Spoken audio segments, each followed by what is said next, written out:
Cette vidéo est complémentaire du modèle didactique d'effet de serre qui est disponible sur le site des Argonautes. J'essaie d'y expliquer le plus simplement possible deux notions qui sont absolument essentielles et qui sont à la base même du fonctionnement de la machine climatique.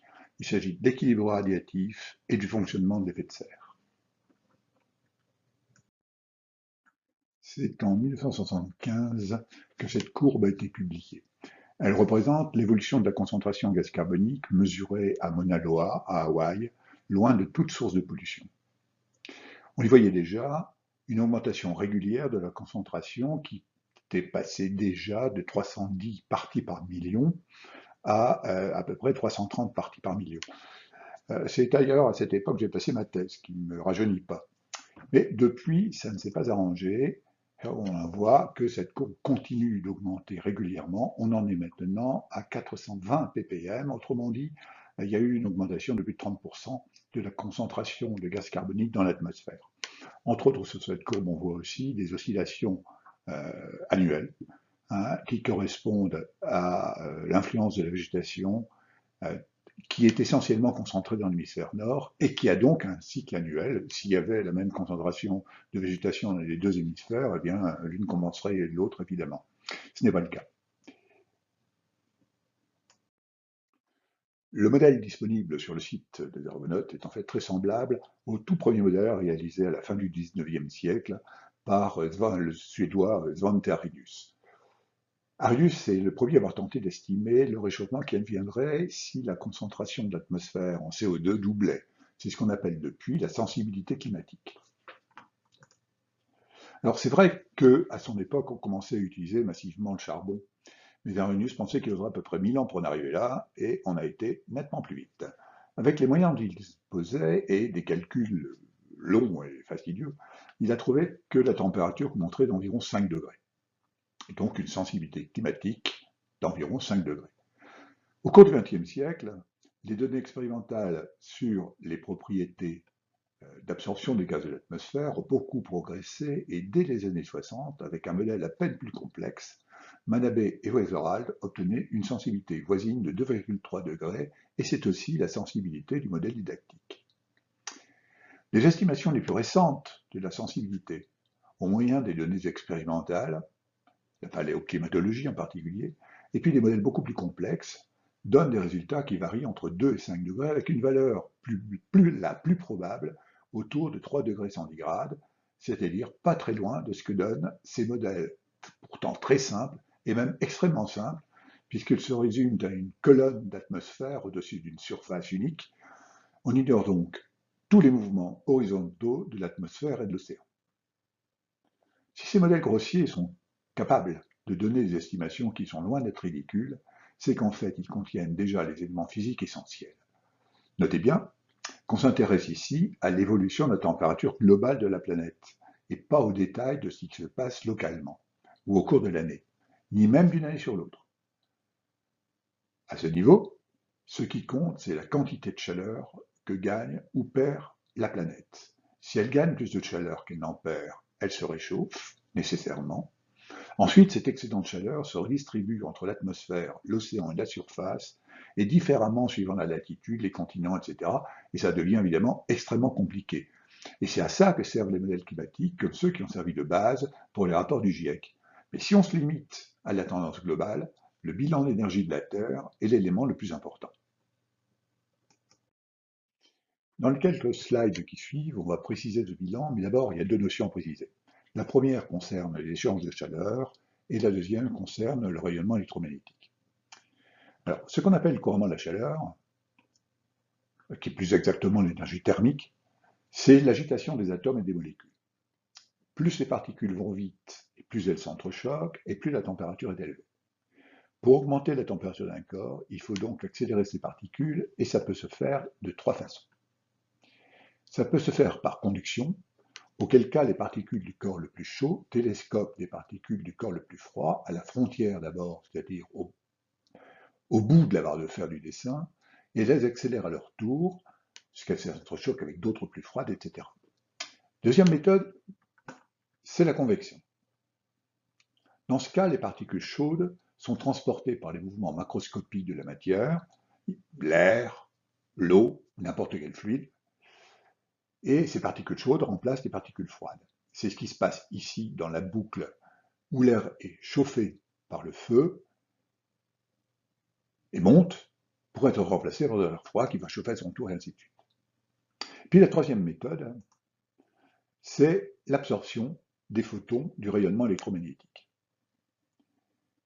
Les deux premières méthodes exigent qu'il y ait une continuité matérielle. L'air chaud qui s'échapperait ne peut pas être remplacé par des particules du vide qui entourent la Terre, puisque justement dans ce vide, il n'y a pas de particules. De même pour la conduction, les molécules de l'atmosphère ne peuvent rien télescoper du tout. La Terre ne peut donc gagner ou perdre de l'énergie thermique que par rayonnement. Qu'est-ce que le rayonnement? C'est la lumière au sens large du terme, c'est-à-dire des ondes électromagnétiques ou encore de façon équivalente des photons.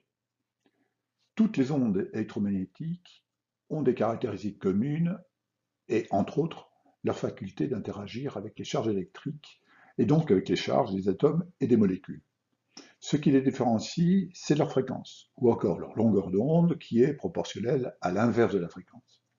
Plus la fréquence est élevée, plus la longueur d'onde est courte, et plus le photon transporte d'énergie. Tous les corps absorbent et émettent du rayonnement. Plus un corps est chaud, plus il en émet, mais plus il émet à des longueurs d'onde courtes.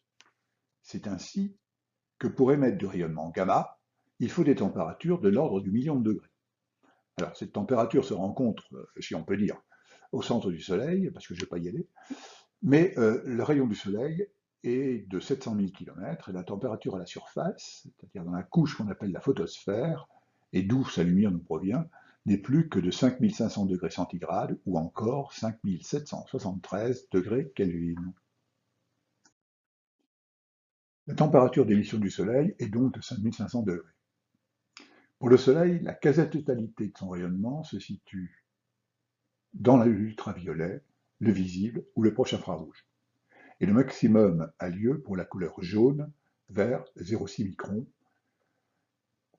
La Terre, elle, est beaucoup plus froide. Elle émet beaucoup moins et son émission a lieu dans ce qu'on appelle l'infrarouge thermique, essentiellement autour de 10-12 microns.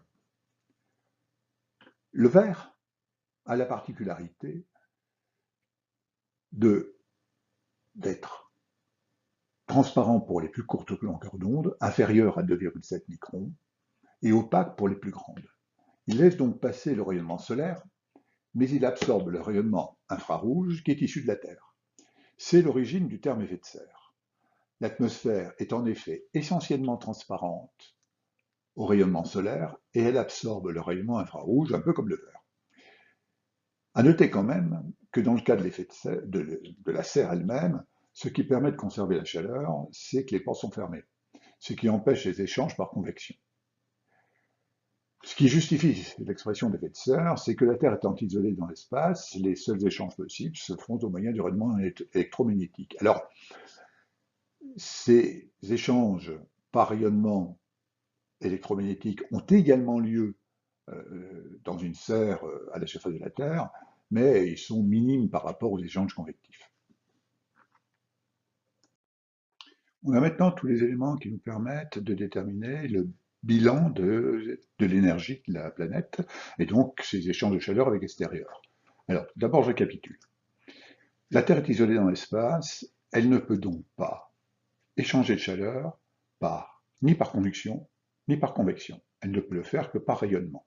Toute l'énergie qu'elle reçoit, elle la reçoit du Soleil sous forme d'un rayonnement de longueur d'onde qu'on appelle courte, dans le visible, dans le proche infrarouge, dans l'ultraviolet. Elle émet à son tour de l'énergie, mais comme elle est beaucoup plus froide que le Soleil, bien sûr, elle émet à des longueurs d'onde plus grandes, dans ce qu'on appelle l'infrarouge thermique. Si la chaleur gagnée, c'est-à-dire la chaleur qui est absorbée, la chaleur reçue du Soleil qui est absorbée, est égale à la chaleur qu'elle perd dans l'infrarouge, alors sa température reste constante. Si elle gagne plus d'énergie qu'elle n'en perd, dans ce cas, elle se réchauffe. Or, plus la planète est chaude, plus elle émet, et donc c'est ce qui va permettre un retour à l'équilibre, à condition bien sûr qu'on ne continue pas à augmenter l'isolation, auquel cas la planète continuera à se réchauffer.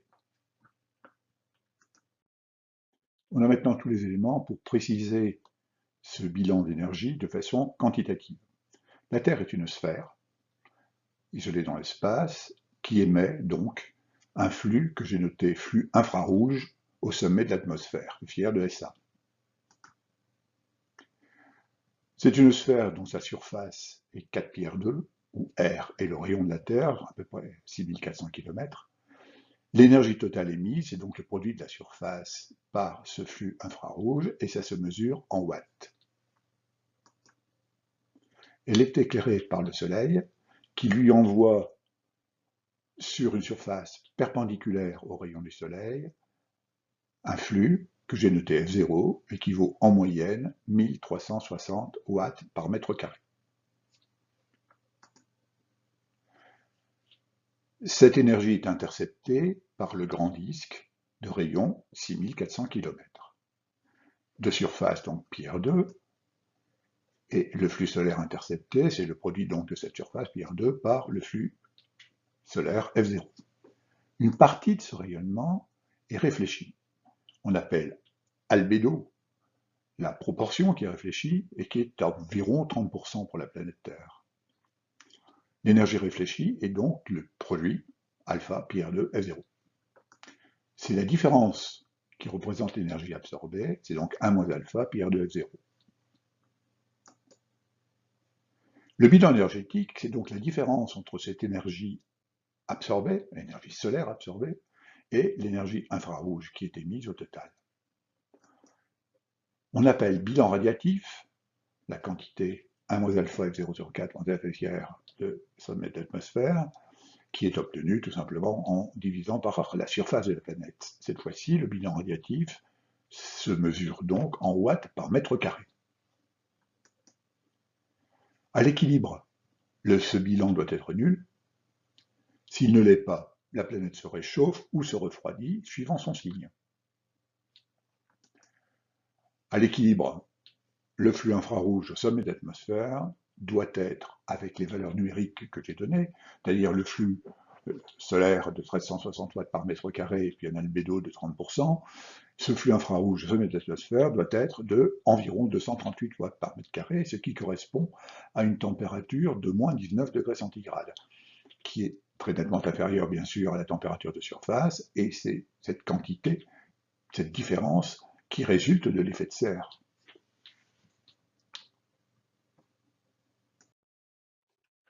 Pour une première approche, on utilise un modèle très simple, celui de la serre. J'ai donc mis la Terre dans une véranda, alors oubliez les fleurs. On remplace donc l'atmosphère par une couche de verre, très mince. Pour simplifier le schéma, on ne s'embête plus avec la sphéricité de la Terre, mais enfin elle est quand même pas plate. Donc ce qu'on considère ici, c'est une colonne de l'atmosphère. Toute l'atmosphère est remplacée par une lame de verre très mince, dont l'altitude importe peu, puisqu'entre la lame de verre et la surface, c'est le vide. Le verre est transparent au rayonnement solaire. Donc, c'est la surface qui absorbe ce qui n'est pas réfléchi, c'est-à-dire un moins alpha F0 sur 4.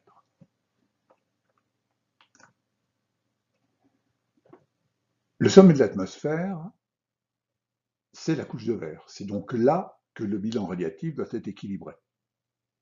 Elle doit donc émettre le flux infrarouge du sommet de l'atmosphère de la slide précédente. Et sa température est donc de moins 19 degrés centigrades. Elle émet ce flux infrarouge dans les deux directions. Donc la surface reçoit le flux infrarouge du sommet de l'atmosphère en supplément par rapport à l'énergie solaire qu'elle absorbe. Sa température dans ces conditions monte à 30 degrés centigrades et l'effet de serre a produit un gain en température d'à peu près 50 degrés centigrades. La lame de verre, quant à elle, est réchauffée par l'absorption de ce qu'émet la surface. Alors on peut mettre un double vitrage.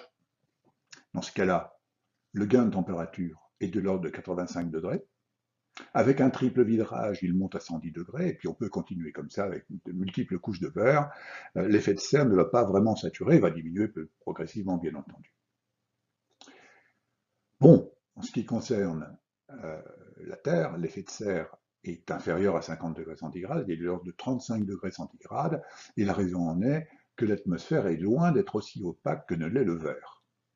Alors ça, c'est ce qu'on verra dans la deuxième vidéo qui est présente également sur le site. Le modèle d'effet de serre que l'on trouve sur le site calcule l'effet infrarouge au sommet de l'atmosphère et aussi à la surface. Dans sa version simplifiée, on choisit la concentration en gaz carbonique et on ajuste par tâtonnement la température à la surface qui permet d'obtenir l'équilibre du bilan radiatif au sommet de l'atmosphère. La version complète permet de faire varier la couverture nuageuse et l'humidité relative. Elle permet de préciser des notions plus complexes comme le forçage radiatif ou la rétroaction de la vapeur d'eau. Mais restons-en avec le modèle simplifié. Si on fixe la concentration en gaz carbonique à la valeur pré-industrielle, c'est-à-dire 280 parties par million, la température qu'on obtient en tâtonnant est de 13,6 degrés.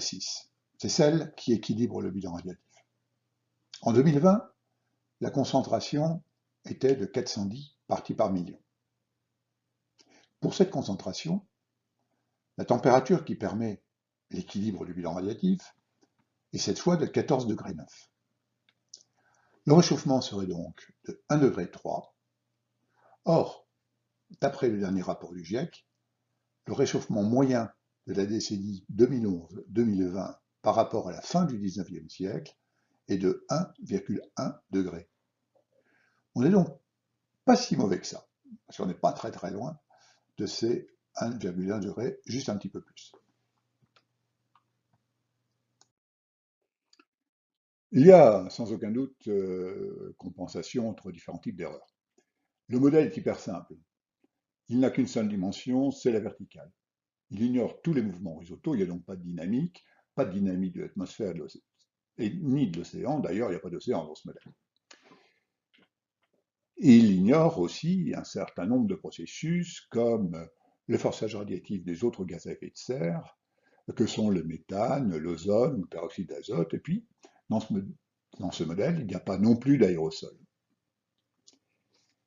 Cependant, si ce modèle néglige beaucoup de processus, ceux-ci ont tendance à se compenser, comme par exemple les aérosols qui ont un effet de refroidissement, à l'opposé de l'effet des autres gaz à effet de serre.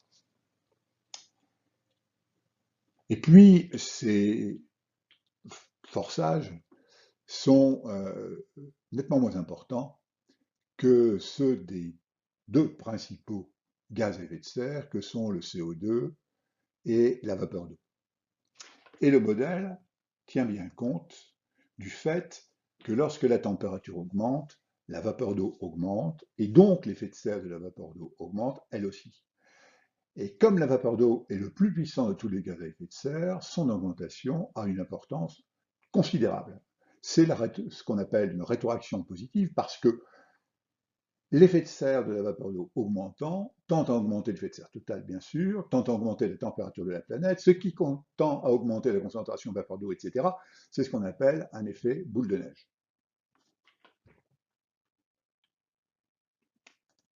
Enfin, la température qui est obtenue par ce modèle est une température à l'équilibre, lorsque le bilan radiatif de la planète a retrouvé son équilibre. Or, actuellement, ce bilan est déséquilibré. Il est positif d'environ 1 watt par mètre carré, c'est-à-dire que la planète absorbe plus d'énergie du Soleil qu'elle n'en réémet. Pour atteindre à nouveau l'équilibre, il faudrait que la planète émette davantage. Et donc, ce qu'elle va faire si elle se réchauffe, il faudrait la laisser se réchauffer. Au bout de quelques décennies, elle obtiendrait une température qui lui permettrait d'émettre un flux infrarouge égale à l'énergie solaire absorbée, mais cela prendra un certain temps et il faudrait surtout qu'on cesse d'émettre du gaz carbonique et d'autres gaz à effet de serre, parce que si on continue d'émettre des gaz, la concentration atmosphérique va continuer à augmenter, la planète va essayer de courir après son équilibre sans le rattraper. Or, il ne faut pas se faire d'illusions. Les émissions vont continuer pendant encore quelques décennies, peut-être à un rythme inférieur.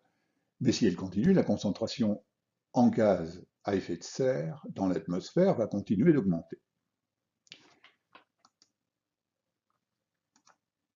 Au train où vont les choses, il faut s'attendre à ce que, vers la fin du siècle, le réchauffement soit plutôt de l'ordre de 3 degrés centigrades par rapport à ce qu'il était aux environs de 1900. Mais il faut bien avoir en tête que cela, c'est le réchauffement global d'une planète qui comporte 70% d'océans, que les océans se réchauffent plus lentement que la moyenne et que donc cela implique que le réchauffement sur les continents est plus rapide. En fait, 3 degrés de réchauffement global, c'est à peu près 4,5 sur les continents, une fois et demie à peu près, le réchauffement global. Cela signifie donc que vers la fin du siècle, il faut s'attendre à ce que la température en France soit d'à peu près 3 degrés de plus qu'actuellement. Alors qu'est-ce qu'il faut faire? Ben, il faut essayer de limiter au maximum ce réchauffement. Chaque dixième de degré compte. 2 degrés 9, ça sera mieux que 3 degrés. Bien sûr, 2 degrés 8, ce serait mieux. Et si on arrivait à rester en dessous de 2 degrés, ça serait formidable.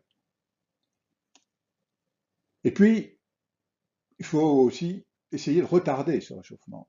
Si le réchauffement est de 3 degrés, mais qu'il est de 3 degrés en 2150 au lieu de 2100, cela laissera davantage de temps pour y faire face et pour s'adapter.